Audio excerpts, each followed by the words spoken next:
So pupunta tayo sa ano ngayon, Santa Ines. Kaya natin kung hanggang saan tayo makakarating.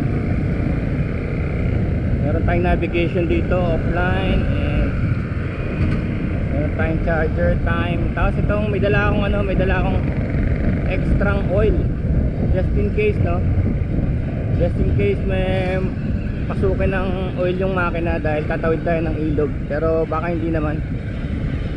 Tapos may dala akong pagkain, backpack sa likod ko just in case din. Saka may mga kilala naman tayo doon, sila Ronald sa Palaya Natural Farm, dadaan tayo. Gusto ko lang makita sa inyo yung time time management. As you can see, it's 1:34 right here, 1:34.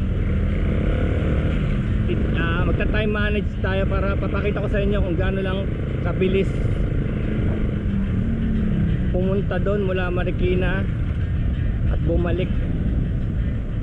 Kasi wala tayong balak ron, maabot ng gabi. Hindi tayo magpapadilim doon, wala tayong balak.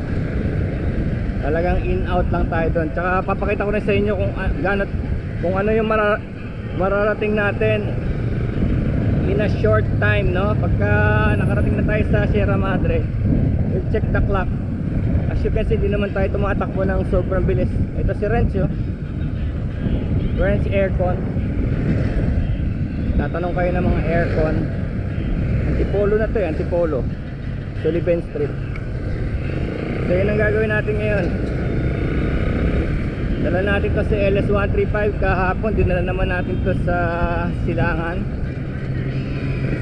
San Mateo off-road. Kita natin marami nang ginagawang subdivision. Tipid sa gas, makit tayo doon, di man nabawasan yung gas. Parang 300 yung kinarga ko dito last week, hindi pa gumagalaw. So yun lang muna, para kasing uulan kaya nag vlog na ako, dapat dunod update ko kayo mamaya.